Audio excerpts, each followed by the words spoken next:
Digital SME live debate on fair digital markets and European ethical tech, how to get there. My name is Annika Link and I am the EU Policy Manager at the European Digital SME Alliance. At Digital SME, our main priority is to ensure that small and medium-sized enterprises in the digital sector can have a say in policy discussions at the European level.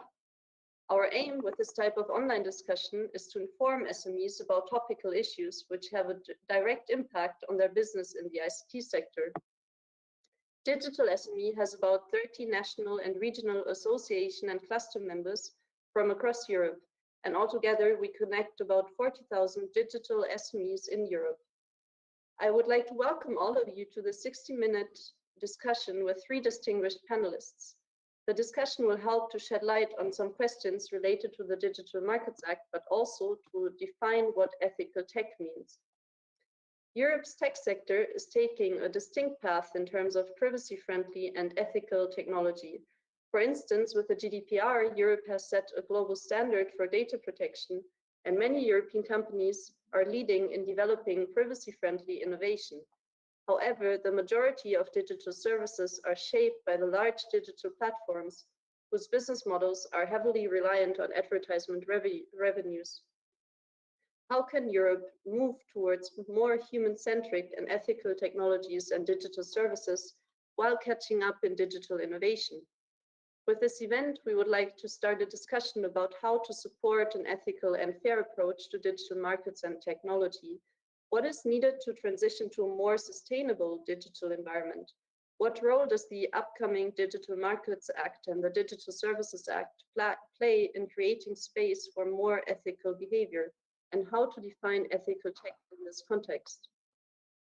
I would like to welcome today 3 distinguished speakers who will help to shed light on what ethical tech could mean for Europe's digital economy and a sustainable digital transformation.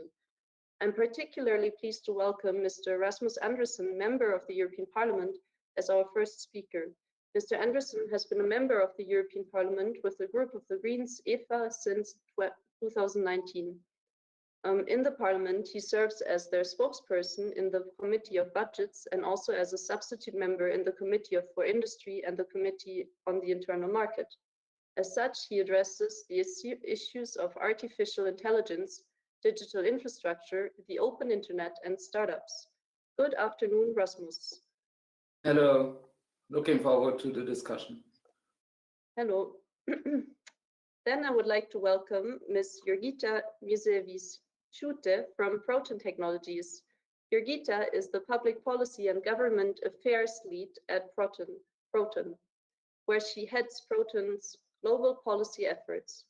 Throughout her career, she has extensively worked on a wide range of tech policy and antitrust issues. Before Proton, she held positions in the private and public sector, including top-tier global law firms and the European Commission. Good afternoon, Jurgita. Good afternoon. Very much looking forward to our discussion. Very importantly, our third speaker is going to bring in the SME and research perspective. Mr. Leonard Johard is director of Brilliance Center, a research institute dedicated to providing both startups and established market players with solutions in AI and privacy. With his portfolio of patented anonymization systems, Leonard believes that technological solutions resolve the privacy-related ethical dilemmas between, on the one hand, the right of the individual, and on the other hand, the common good in society. Good afternoon, Leonard. Good afternoon. With this short introduction, I would like to hand over to the speakers. The panel discussion will start with opening statements in the order of the provided agenda. After the panel, questions from the audience will be addressed. For the audience, please remember that you can ask your questions both in the chat and by raising your hand. We are also monitoring our social media channels for questions where this debate is live streamed. Also, please remember that this is an informal debate and speakers may comment in their personal capacity. Therefore, please do not attribute quotes to individual speakers without confirmation.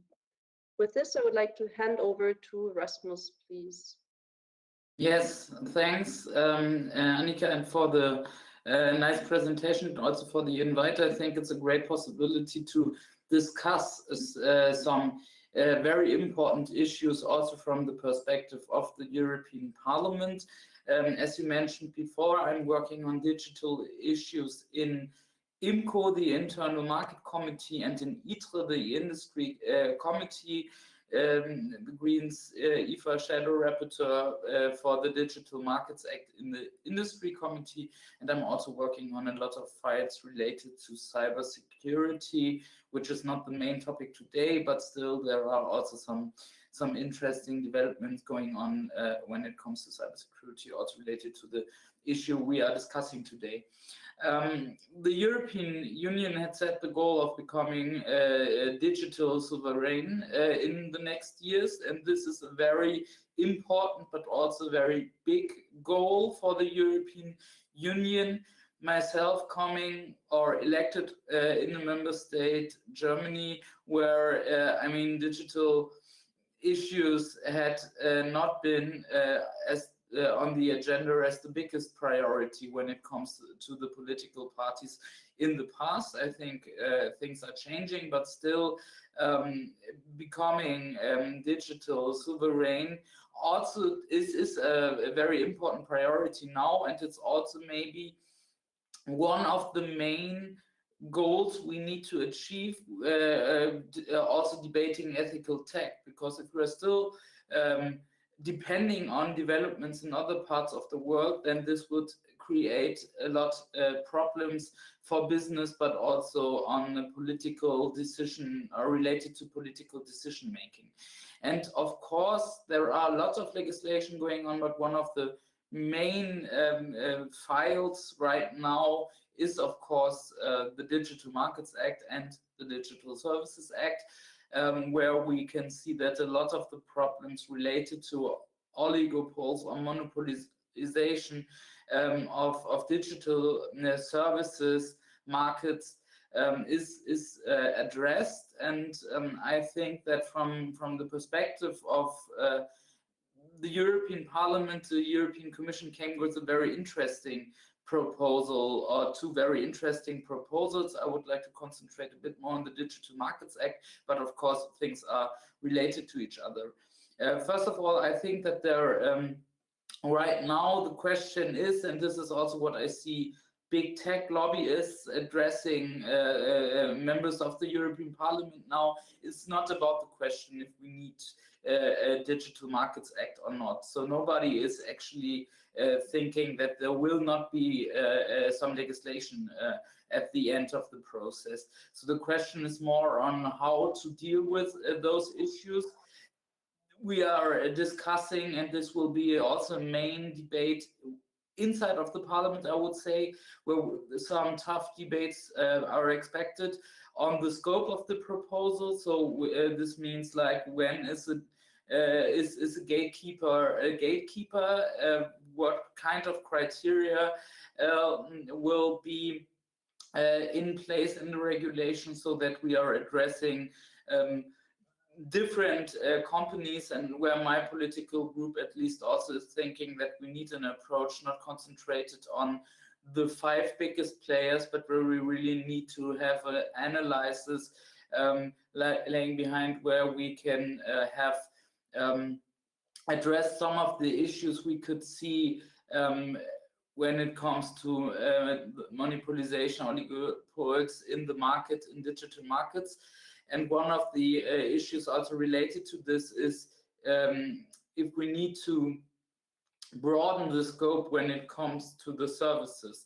So what we actually are, for example, discussing is to include browsers in the proposal. There is a discussion also on streaming, where the consumer protection organizations are calling for including them. Issues like this will be addressed or discussed in the process in the European Parliament. You know that Andreas Schwab, the rapporteur of the IMCO Committee for the Digital Markets Act, had come with his report some weeks ago.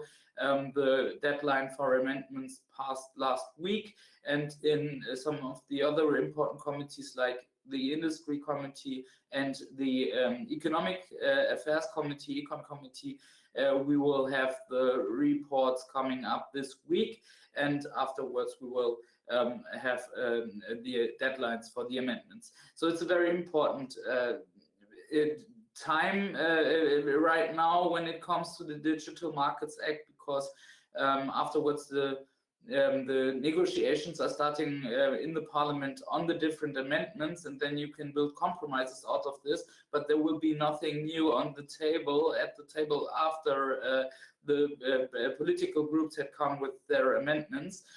So this will be very interesting, and I think that we will have a lot more months to go before we will agree on a position in the European Parliament. I just would like to add one more issue related to the Digital Markets Act. It's our most important priority, and I'm sure we will discuss it here as well. It's about the interoperability obligations. We would like to see interoperability not just in place like it is proposed by the European Commission, but we would also like to add messenger services to the proposal, and this is at least something where I'm expecting a lot of discussions in the parliament, and there are a lot of different opinions on this, but my feeling is that there is a possibility for a majority, let's put it like this, for this in the European Parliament, and this would mean that this would be an important demand also for the trilogues afterwards.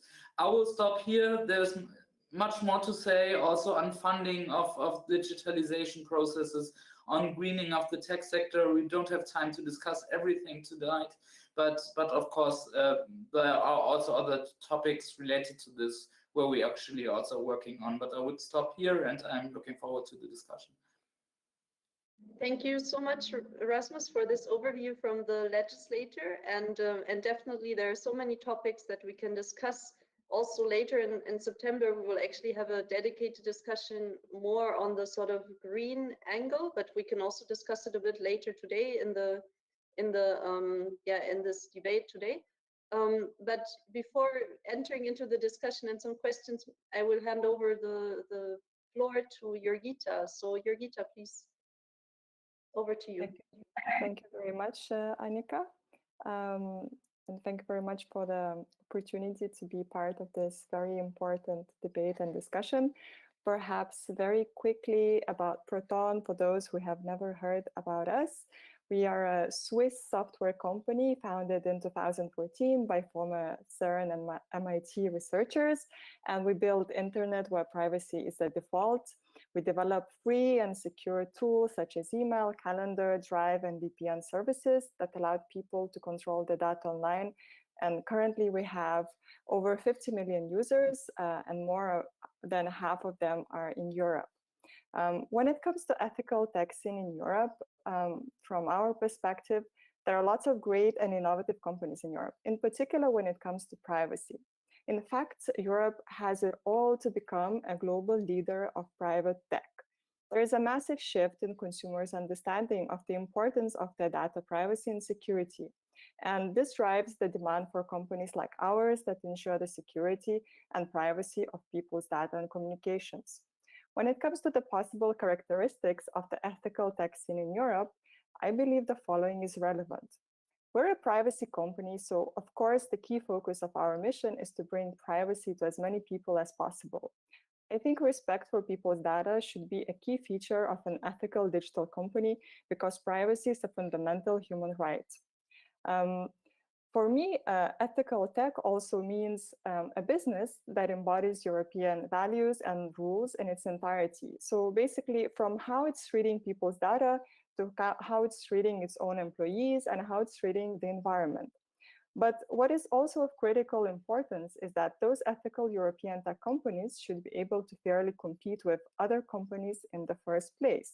You can have truly amazing tech companies that embody all of the previously mentioned characteristics, but if they cannot fairly compete with a few digital giants, then achieving European ethical tech at scale and bringing this tech to as many people as possible is simply not realistic. And that's where the key legislation like the DMA comes into play. When it comes to the DMA and the ethical tech, the DMA, in our opinion, has a massive potential to empower European ethical digital SMEs to scale And we strongly welcome the Commission's proposal and the co-legislators' efforts to make this proposal even better. So the key problem currently is that digital markets are dominated by a handful of tech giants that are not subject to any meaningful rules, including the way they treat their competitors. And as a result, gatekeepers artificially impede the growth of many European companies, despite Europe being home to some of the best researchers, engineers, ideas, and infrastructure in the whole world. And from our perspective, there are a number of key issues here. For example, closed ecosystems. Currently, a handful of gatekeepers deliberately create closed ecosystems. For example, Apple and Google manufacture devices, they have their own operating systems, and they also pre-install their own apps. For gatekeepers, closed ecosystems are closed ecosystems are impossible to replicate. Therefore, currently, for other businesses, it is out of the question of trying to build, for example, a new iOS or a new Android. As it also happens, such gatekeepers' closed ecosystems, known as walled gardens, are also not interoperable with rival technologies, which is very convenient for the gatekeepers as they lock in users and prevent them from switching to alternatives. Users can, of course, try to switch, but they will either lose all their data, contacts, or the new chosen tools will simply not work very well with their devices. Then another issue is the defaults. Default setting is the most harmful form of self-preferencing. Gatekeepers pre-install their own default apps to dramatically reduce user choice and safeguard their dominant positions.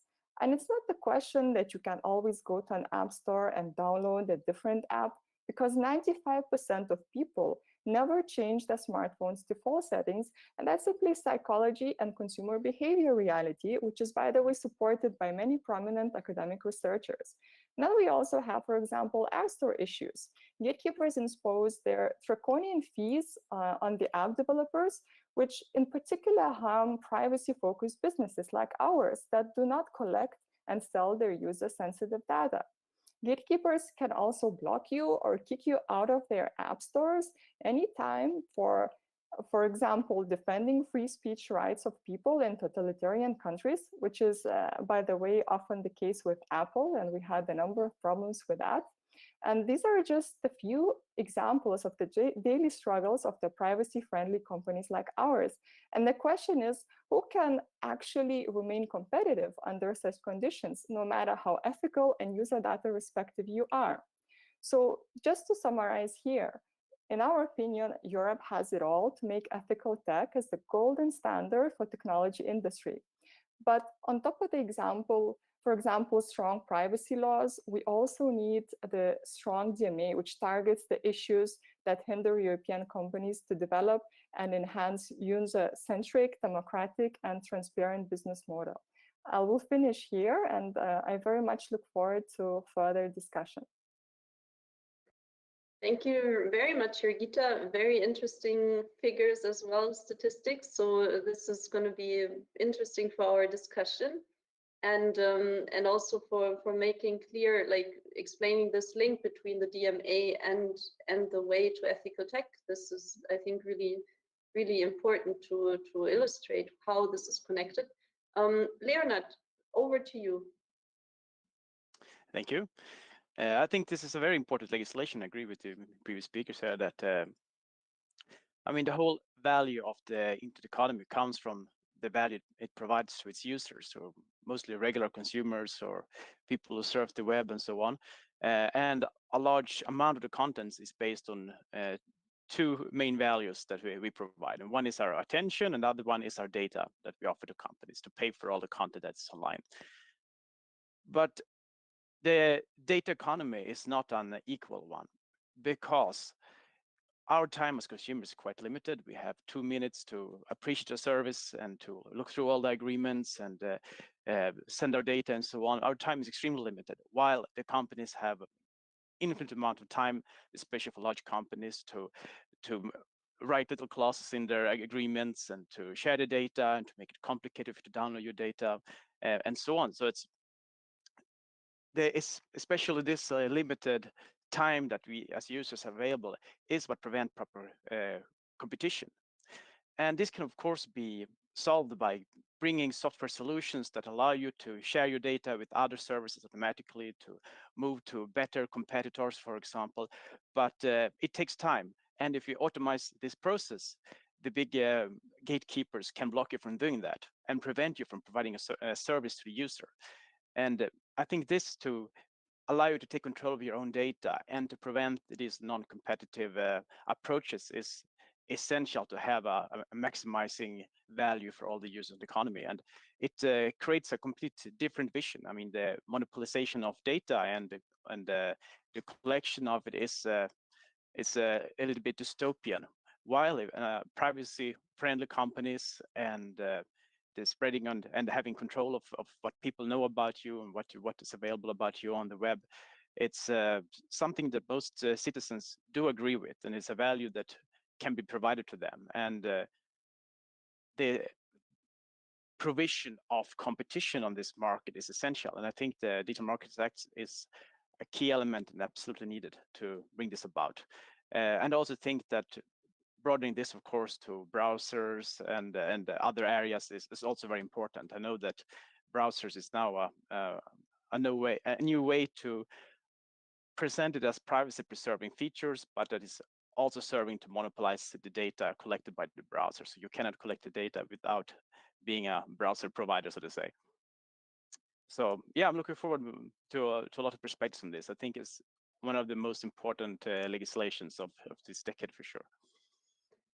Okay, thank you, Leonard. Maybe just a very brief question, just to understand if I got this right. So on the one hand, you're saying that there's this data collection and the data is collected within the platforms, it's kept within these ecosystems, but you're also saying that there is a value in sharing the data with others or making it available for. Sure. I mean, if you have a social media profile, for example, you want to share it with other people. That's the whole point, I guess. Also, you share your messages, you can share your posts and so on. So you want to share your data and you want to do it in different ways. And if they prevent competition by not allowing you to export your data and transition to other services, it doesn't provide any value for you. It only provides value for the companies at your expense by making it more complicated.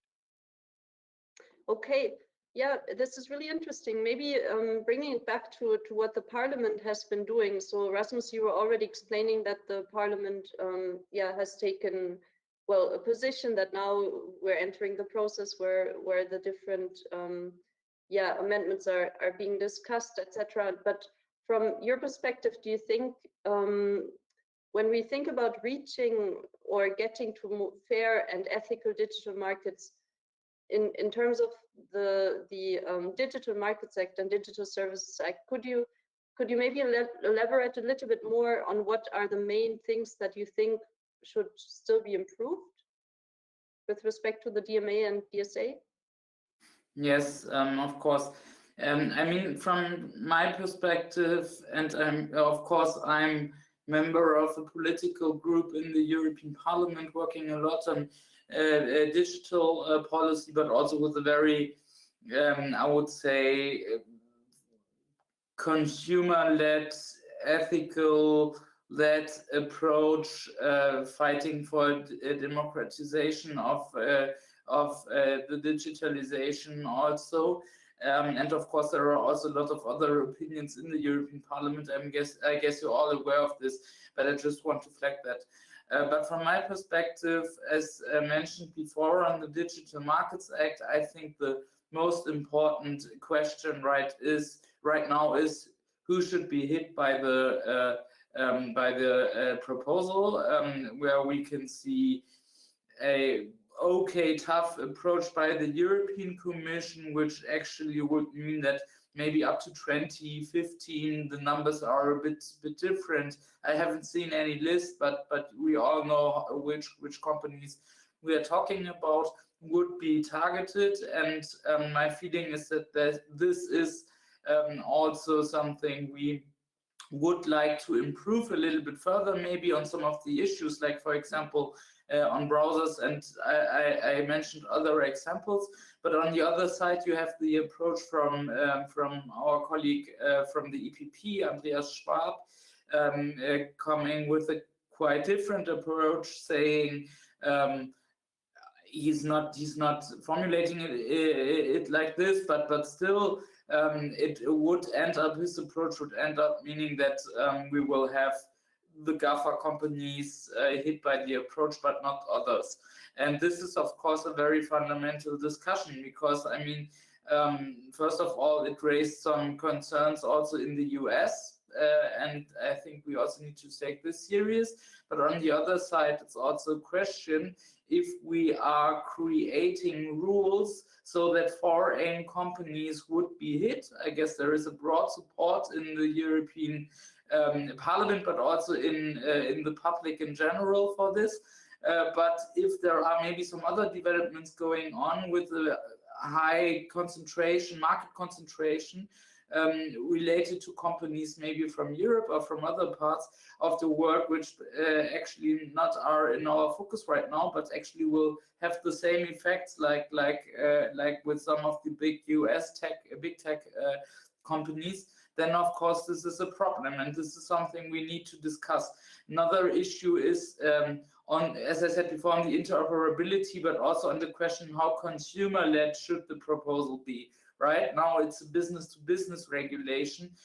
There are a lot of political groups who would like to add the consumer perspective much more to the proposal. And the third question on interoperability, I already mentioned our point, so I don't want to repeat this. But of course, this is a key debate as well. And the fourth element is on the law enforcement, and the question how to ensure that actually we are not ending up with good legislation without any possibilities to enforce it, because the Commission doesn't have the resources, for example, or the European Commission and the national authorities are blocking each other. We can see this in the German debate, also with the Bundeskartellamt in Germany, which has done a lot already on those issues, and there is like a competence fight going on. And this is something we need to avoid. So there we need more clarification. And on the DSA, I don't want to be too detailed now, but one of the key debates for our political group is the fight against targeted advertising. And I know that saying this here in an SME context is maybe optimistic, or I don't know, dangerous for me now, but there we would like to see a much more tougher approach also related on regulating targeted advertising. This is basically what my colleague Alexandra Giese is fighting for in the DSA, and I think there will be a lot of tough discussions also going on this aspect when it comes to the DSA. Thanks a lot, Rasmus, for this recap. Jurgita, do you have comments on this? I would be curious to hear what you think about what Rasmus has been saying, but also about Leonard's first intervention. Yeah, thank you very much. So regarding the targeted advertising, we actually very much support that. We today signed a letter together with a number of other companies that we support the ban of targeted advertising, because we believe there are other ways to advertise, more ethical ways, the ways that do not exploit the most sensitive consumers' data, the ways that do not track them across all the web. In fact, there are studies that support these claims. It's not because we're a privacy company. We personally, our company does not rely on any advertising revenue, but it's really in line with our mission to support more privacy for people. So there are studies and academic research that show that, for example, contextual advertising can bring the same benefits to publishers and the advertising industry as such. And yeah, I think this area has been unregulated for far too long. And if we want a respective, open and free internet, we really need to end those practices. When it comes to several other points regarding DMA and, for example, the enforcement, so from our support, from our perspective, I think both approaches, this centralized enforcement and also enforcement together with other national authorities, they have pros and cons. From an SME perspective, we just really want something that would work well, that would be effective. We understand the fact that the Commission would like to have the enforcement centralized, but we also believe that certain, for example, competition authorities, they have lots of knowledge and experience, and they could really also contribute to the good enforcement of the DMA. So we leave this to the co-legislators, but really from an SME perspective, we will support all the efforts. We just really want something that would work well and that would not end up eventually in years long of battles over competence, or, we don't have 5 more years to wait. When it comes to the scope, as far as our company is concerned, obviously our main issues are with the biggest gatekeepers, so we can only speak from this perspective. But I understand, of course, that there are also other perspectives, and again, from an SME perspective, we would like something that would work well and now, and we leave it to the co-legislators to find the best solution. But of course, we believe that perhaps quite a targeted approach would be perhaps a more effective approach. And yet, if to address Leonard's comments, I fully agree. Privacy, well, we are a privacy company, so I could not agree with all the remarks that he mentioned. Thank you so much, Jurgita. Yeah, and I mean, as digital SME, of course, we have also been going in that direction. But okay, I don't want to promote our perspective and our positions now, being the moderator. But Leonard, do you have anything to add on that, on the DMA, DSA, but also on the sort of business models in general? No, I think it's quite nice to say that I can feel that what I feel is the right approach as an individual, as a citizen, is the same as what is good for us as a business, and that is ethical tech is all about. And it's an easy feeling. I can say we think that the DMA is good, and I can say that I think the DMA is good. And as far as I see, it's great at this, and it can also maybe be expanded a little bit to the scope it covers, so I don't think it will hurt. Okay, well, let's move a little bit on from the DMA and the sort of DSA, DMA discussion, and maybe try to go into the other files and the key question of our discussion here, because we're also trying to take a step back from the legislation itself and just thinking about how or what could ethical tech look like, and how can we help with this transition to a digital economy where you have a good balance between the interests of citizens and businesses. So so here one of the questions is also, as we discussed already a little bit, privacy, but also other fundamental rights, and but also other aspects such as ethical behavior or ethical business conduct, questions related to ethical AI, so ethics that are integrated in new technologies, emerging technologies, but also sustainability issues, like how can a company actually be sustainable? As you mentioned in the beginning, Jurgita, you had a broad perspective, Proton had a broad perspective on what well, sustainable business means for you. Maybe you could elaborate a little bit on that, because I think you said you had these 3 dimensions here, like the employers, the employee, how they would be, how the employees would be treated, but also environmental issues, etc. So maybe we can start with you on this, and yeah, I'm looking forward to hearing your thoughts.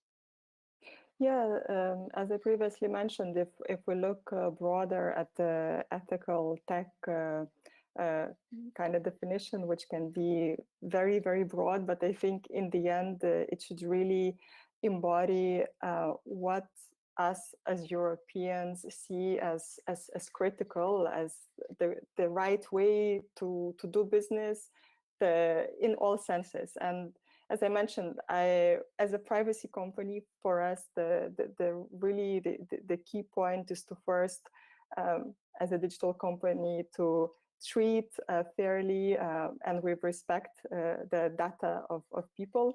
In fact, we actually don't collect any data, and we do not have any access to anybody's data. So I think we really fully embody that main principle.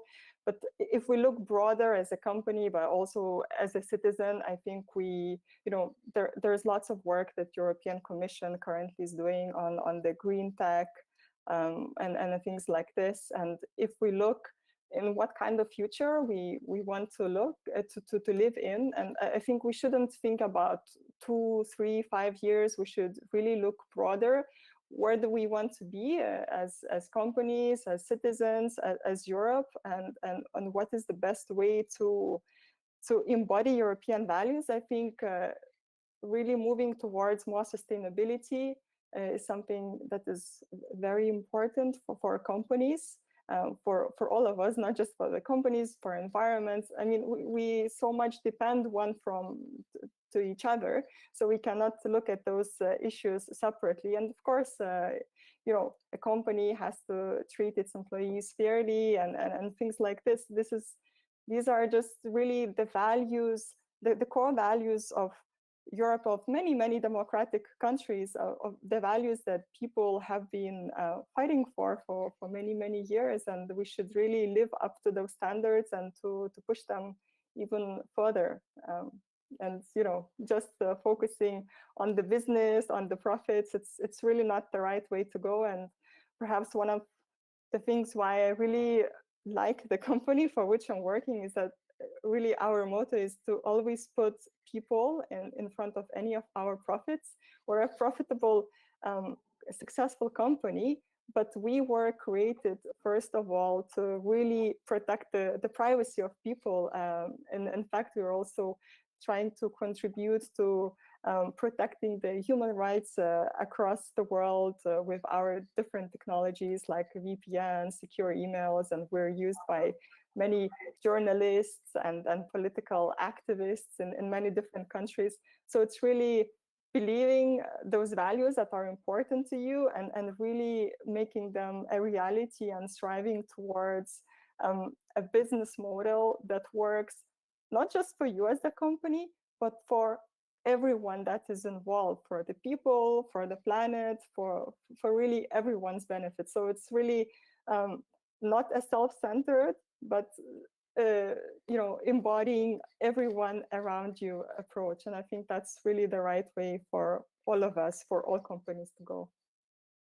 Okay, thank you so much, Jurgita. Maybe just a very brief question that is a little bit not directly related to that, but still interesting in the context, because you were mentioning that also internationally, you have been, as a company, providing some of these secure solutions, but then you've been in conflict actually with governments, because some governments around the world wouldn't want this to be available.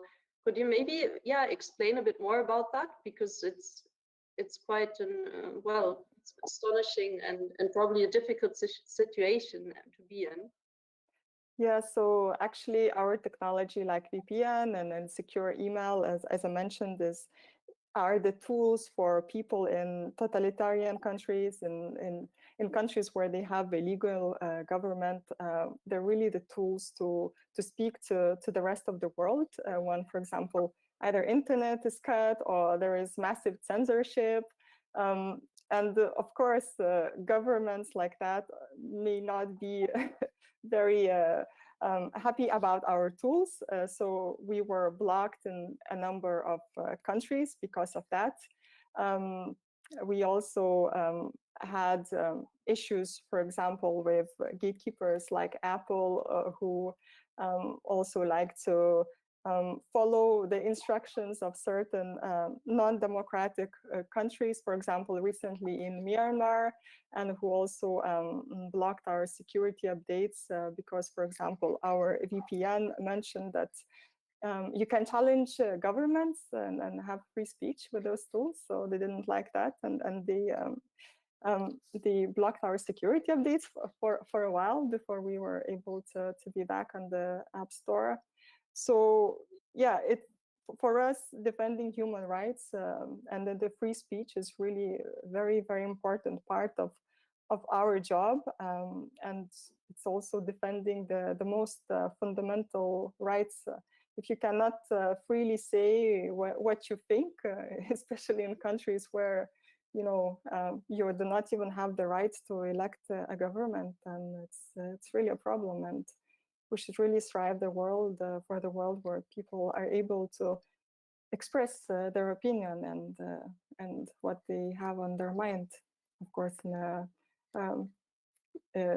within certain limits and within certain rules, but that's a fundamental right. Thank you, Jurgita.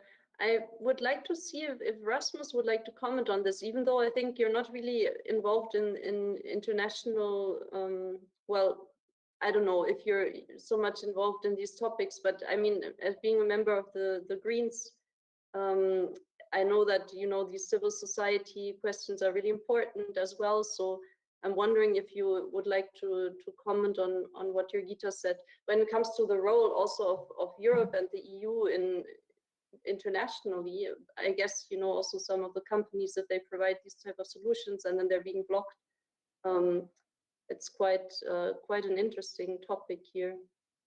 Yes, and of course we can see on some elements that also the way like we are constructing our security policy, for example, that actually also the European Union, or especially the member states, because basically security issues are more or less up to the member states, are dealing with it in a bad way, so that they are, for example, proposing solutions where there are loopholes into digital technology, so that states are having direct influence and can control much of the infrastructure, and this is a big discussion also in many of our states, because this is problematic, and we can see in many ways that they are creating more problems by doing so. And there we sometimes have the situation that technology maybe already is much further than some of the political of the member states and the governments when it comes to security issues. But on the other side, it's also important, and this is of course complicated related to this. Of course, there is also interest from states, public authorities, not to lose control. And from a democratic perspective, I can say this is also very challenging, because on the one side, I fully agree with you, Jurgita, on the things you mentioned, and on the other side, you still need to ensure also that there is you can ensure freedom of speech, yeah, no doubts about that. And on the other side, in at least democratic member states, there is still something in it that we also need to have a democratic control on how society is functioning. And what we had done in the past, not had done in the past, let's put it like that, is to ensure that this is happening, and that some few big companies are deciding and controlling, for example, our democratic conversation and communication, like we can see in the US. But I fully see the problem, and I also think that the European Union needs to do more to address this.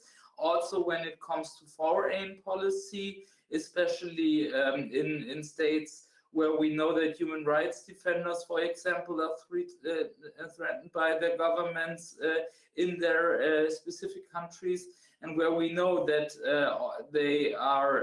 that technology could help them and had helped them, but because of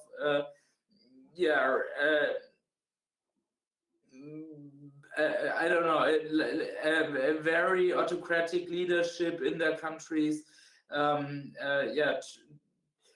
try to attack them, and this is something where I really think that also the head of the European Commission, Ursula von der Leyen, or Josep Borrell as the responsible for foreign policy, also need to address this in our diplomatic conversations we are having with other regions and other parts of the world.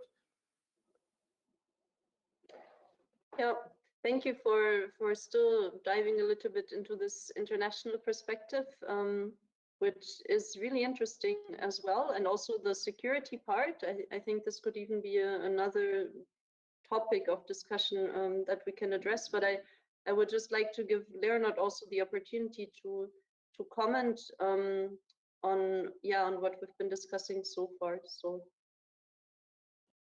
I think if you look on the big perspective of the influence of Europe abroad and the spread of values and so on, I think, of course, every region has their views and so on, and I think that other governments with other systems exist because they have some arguments, for why this could be a different way to do things. And maybe it's not supported by the majority of people, but it needs, of course, some support by a decent amount of people within the country to be sustainable.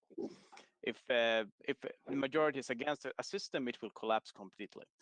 And I think here, what Europe does is very important because, of course, the Western society and the liberal society, as we see it, has some flaws in how data is handled currently, and this makes it easier for democratic systems to survive because we say it's the same abroad. Look at Europe, for example, and that's why I think also that these initiatives in opening up society and protecting your data and creating like democracy on this level, it's extremely important. This will create pressure on other countries to follow if we're successful, to show a new way on how society can be run. And it will strengthen support for the European Union also, like internal and so on. I know there's in some countries on debate, is EU good for us and so on. And I think this is something you can feel as a consumer. This is something good. And I think it's fantastic the European Union can do this. I mean, it's really pioneers in this area of breaking the monopolization of data of the internet and so on and opening it up. So I think we'll have a lot of good impact in the future for Europe politically also, and for the values that it tries to protect.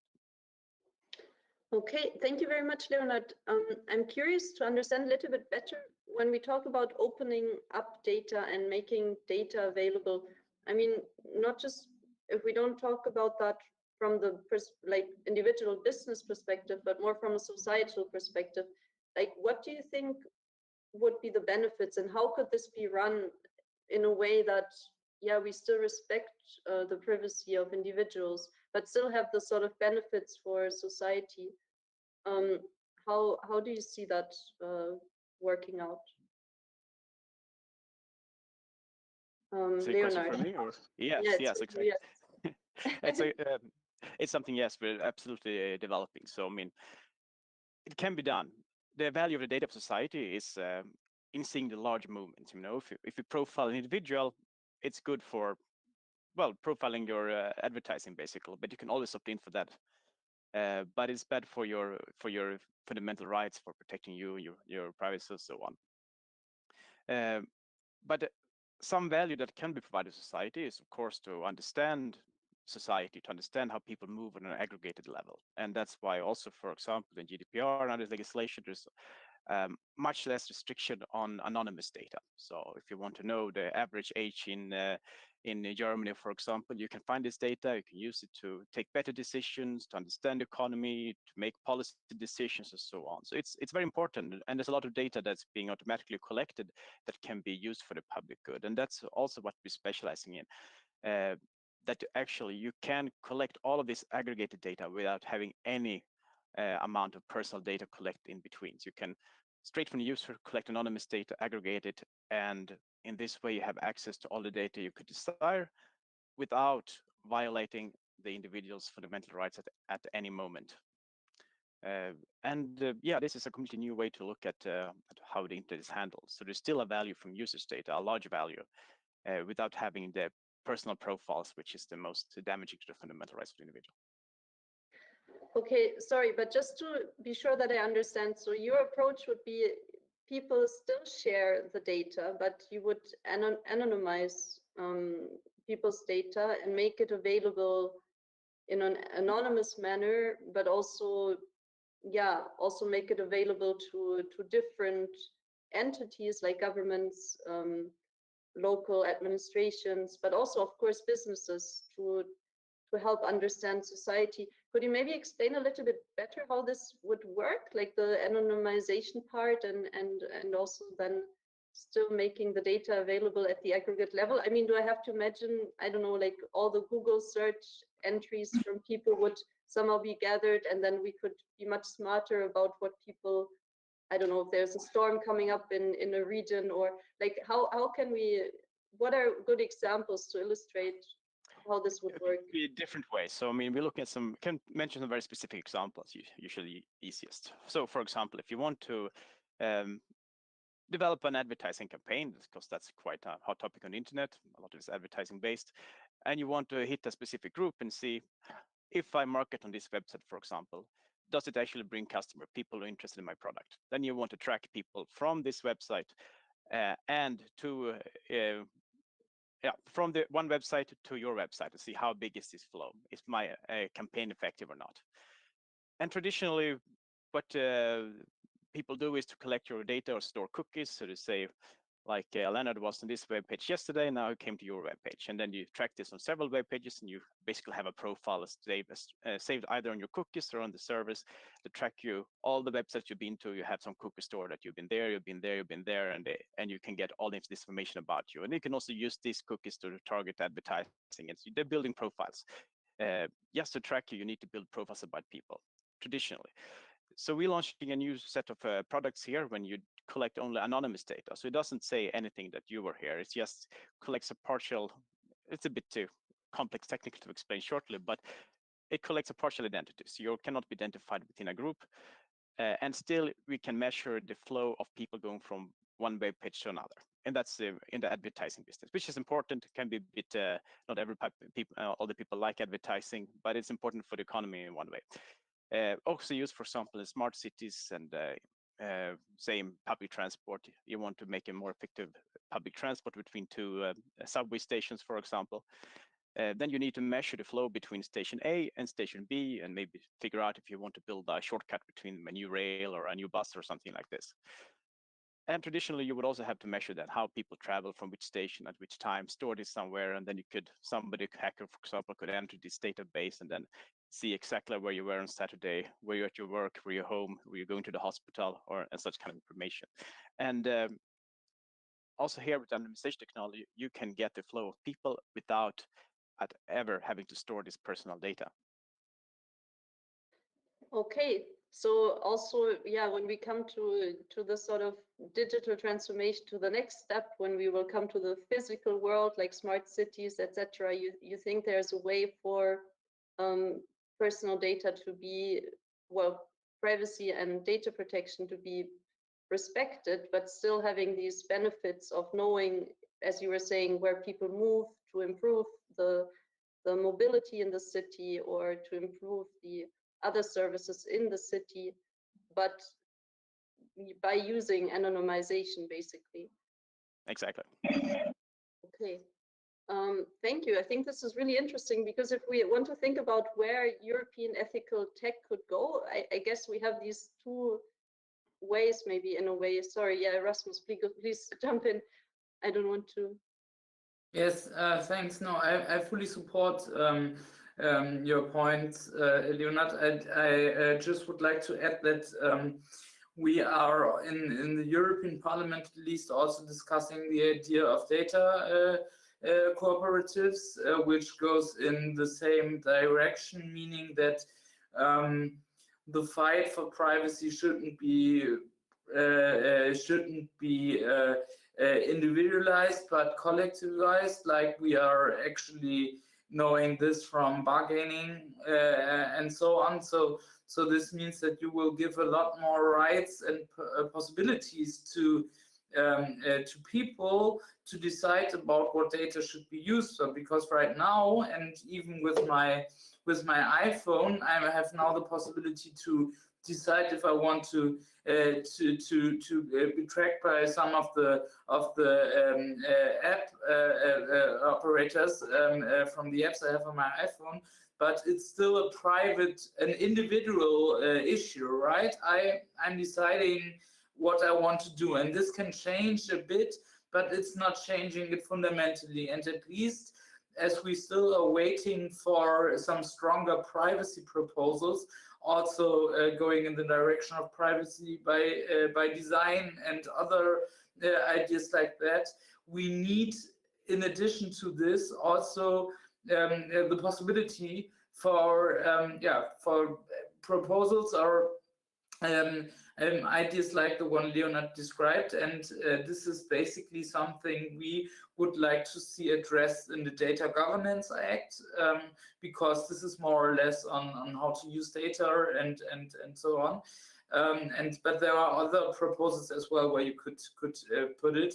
But just to mention that this is also discussed in the European Parliament, not in the same level, at the same level of detail like for example, interoperability in the Digital Markets Act, but still we are starting the discussion now, and I think this will be a much more important element maybe some years from now.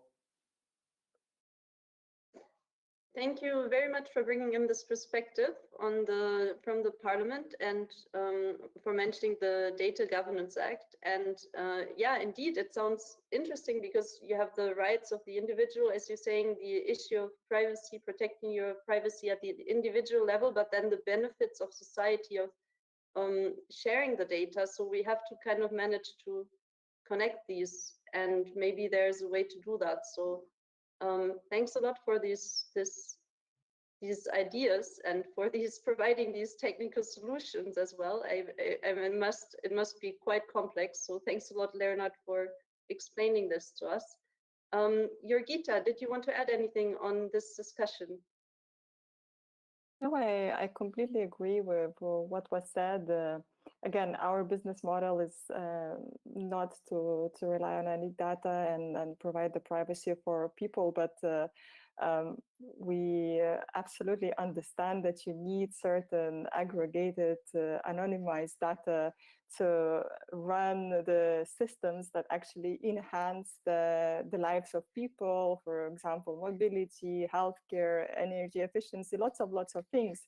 So, I mean, that's the advantage of the digitalized lives, that technology and data can bring lots of benefits, but it's about how you actually use the data, whether you respect the privacy, what type of data do you collect? Do you really need, for example, very sensitive data?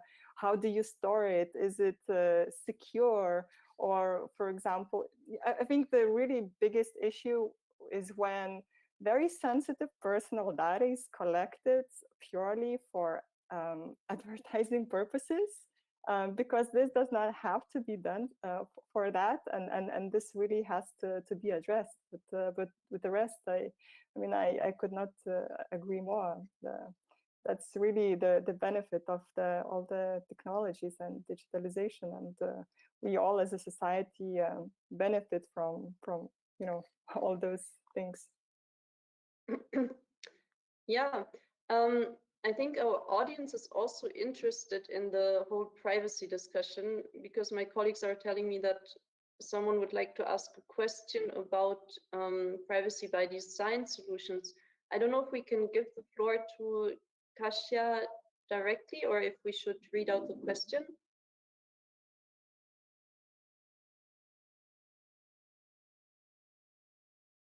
Hello, is Kasia connected?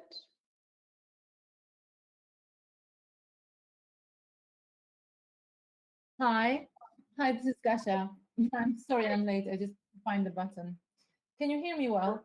Yes, we can hear you. Do you want to ask your question and let us know maybe your background, just so we understand where you come from? Yes, for sure.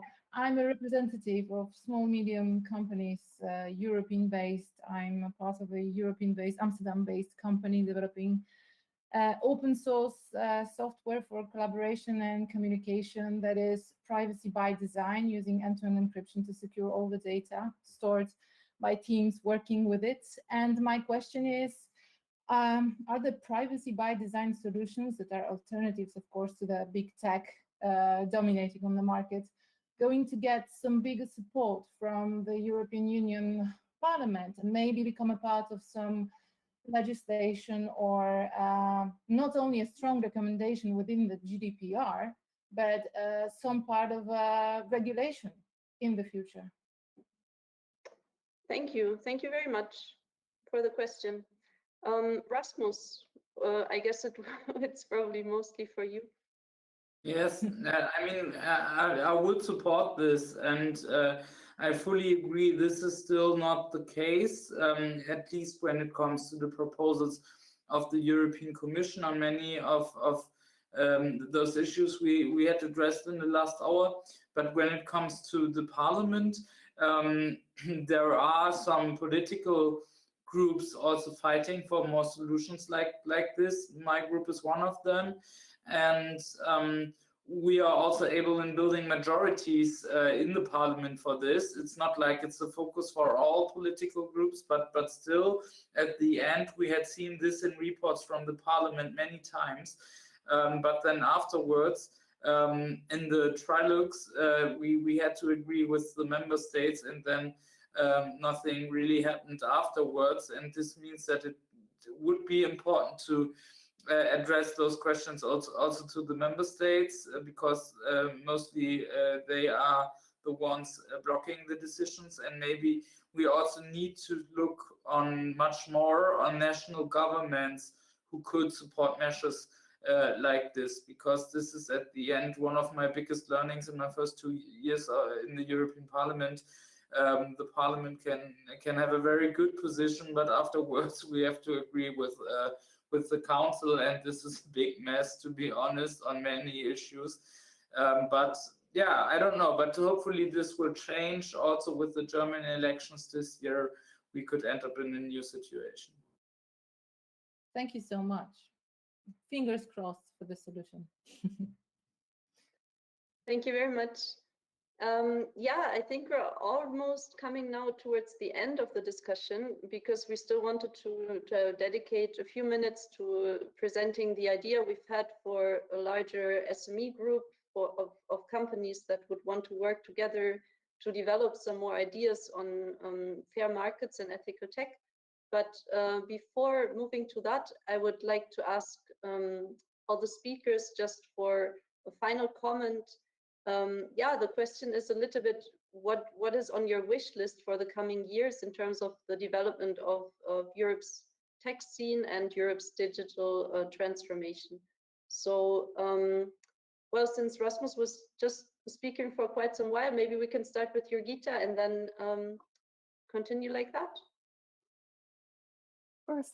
So our main recommendations is to really continue the great job that European Union is already doing with its super ambitious current legislative proposals. They really provide a lot of opportunities for more private and ethical tech in the EU.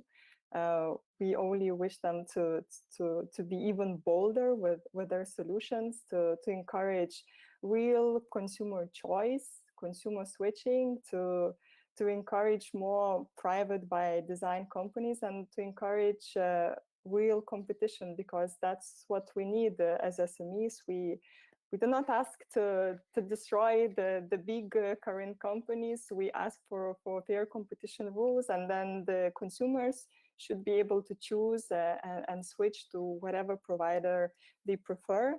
And of course, we hope that technologies like end-to-end encryption are continue to be promoted because they are essential for privacy. They're also essential for the security of information, and this also the end-to-end encryption is a solution to cybersecurity issues across Europe. So these are really our main wishes, and yeah, just keep on doing the great job that you're already doing. Thank you, Jurgita. Leonard, do you want to go next? Sure. I mean, I agree with everything said. I keep up the good job you're doing already. Make sure you resist an attempts to step back on these issues. I know will be a lot of pressure also from various actors who think that maybe legislation is going a bit too far and so on, but it is in the interest of the consumers, of the citizens, and in the end for the European economy to continue with these initiatives. Thank you, Leonard. Rasmus, do you have any wishes for for the work you're doing, but also maybe to the companies and to the tech scene? I mean, for me, this is we are all part of the same process, and we need to do this together, right? So this is what I basically want to say, and for me, there is a lot to do when it comes to Europeanization of the processes. On the legislation, my feeling is we still have something to do, but it's like we will, in some years we will end up with legislation, and it will be more or less also good legislation. But on the other side, we also need to build more digital ecosystems in Europe when it comes to ethical tech, or when it comes to tech more generally. And I don't need to address this to you because you are doing this already, but when it comes to what some of the member states could do, when it comes to what the European Union could do, when we could look at how research and funding actually looks like, when it comes to the big problem of having enough young people joining the tech sector, especially when it comes to diversity in those fields, also very important. If you would like to end up with ethical tech like we discussed today, then there is still a lot to do, and this is something we need to address together, and I'm sure we can do this, but we still need some time and also projects to support this, so that we are actually ending up with a good solution, and also to motivate, for example, young people joining the tech sector. I started my week, just one addition, I started my week on the Brussels coding school with a lot of young people in a coding project, just to learn how to code and how to deal with those issues coming from different European countries. Gender balance, really great, and this is what I would like to see much more. And there, from a public perspective, we should do that much more than we had done in the past. But I'm looking forward to it, and I would also really like to continue the conversation with all of you. So please reach out to me if you would like to follow up on some of the aspects we have discussed today, or also maybe some others. Thank you so much, and this is really great that you went to this coding school. It's really always such a good experience to be there with people learning.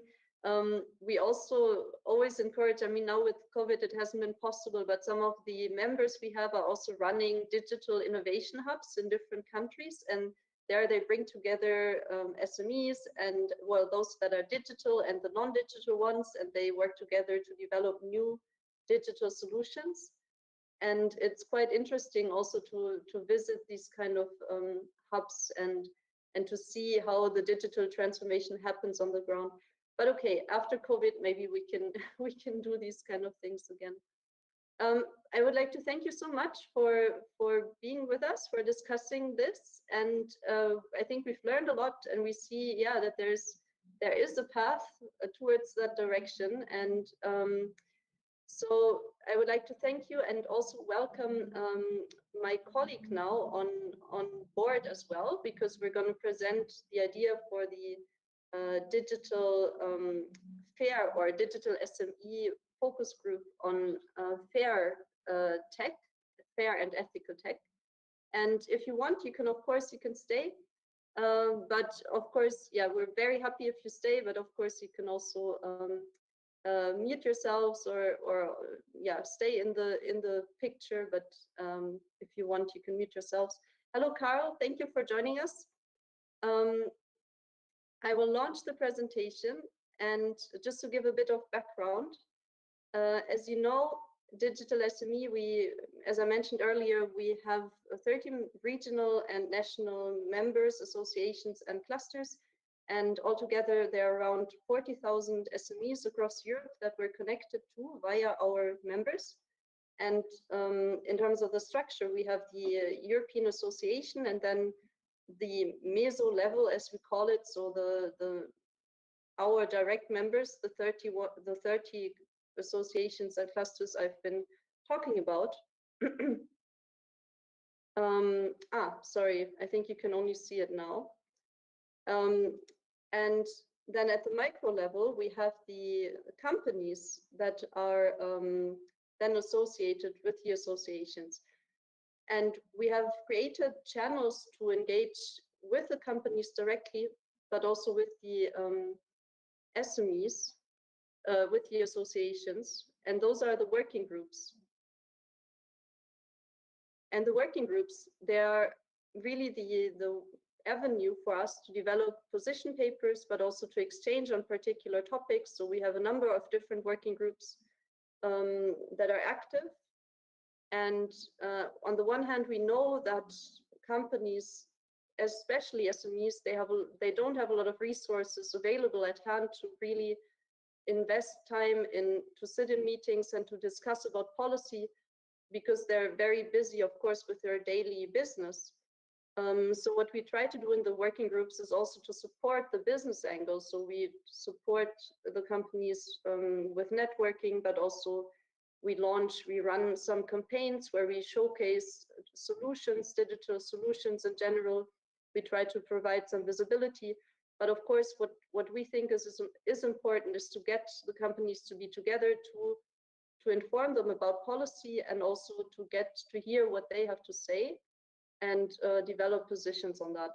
So yeah, we want to set up a new group here, and I'm going to hand over to Carl to explain a little bit what we want to do. Carl, please. Yes, thank you, Annika. Well, so with this new focus group fair, as we call it, we want to focus more on the things that we have just discussed here with the panel. So this is to support an ethical and fair approach to markets, technology, by connecting European SMEs around the topics of interoperability, open digital markets, privacy, and ethical tech. So the idea is to gather businesses that share strong beliefs for these questions, and that competitiveness and fairness in digital markets come from openness and interoperable solutions. So that can be, for example, protecting privacy and other fundamental rights. I think we can take the next slide, Annika. Thank you. Well, the mission of the goals of all of our groups are very much in the hands of the members, but we can already see some areas that we think that the group can play an important role in. We know that there are plenty of NGOs who advocate really well for ethical tech and privacy on the internet, and that's really great. But we also think that it's definitely a place for companies to take a bigger part in this. This is despite, as we heard from the panel here, there are many questions like the relationship with gatekeepers, for instance, that is a very basic question of just like survival for many SMEs. And what we can offer is, of course, a visibility on the European level, access to EU policymakers, information exchange, and building a network of companies from across Europe. European digital market, as we heard, is a key component of the COVID-19 recovery, and we can expect that the European institutions will give priority to legislation in this area. And as we've heard, I mean, there are so many really important acts going on right now. And it's also an area that moves really fast and require a lot of specialized knowledge. So we at Digital SME are really dependent of having input and information to help form our policy in the area. Yeah, thank you, Annika. Thank you so much, Carl, for the presentation of the new working group. And yeah, we would like to invite everyone who's been listening and also those following us on Twitter and YouTube and Facebook to join us, because this focus group will be open also for companies that are not necessarily a direct member of one of our members. Of course, we have a selection process, we have criteria. You have to be an SME, so it's not open to everyone. You also have to follow our principles that are written down in our internal regulation. You'll find more information about how to join here, and we'd be very happy to create a larger momentum for this. So please feel free also to share this further.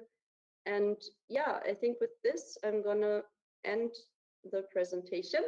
And I would also close the discussion here. Thank you so much for your time and for engaging with us. And we look forward to being in touch in the future. Thank you.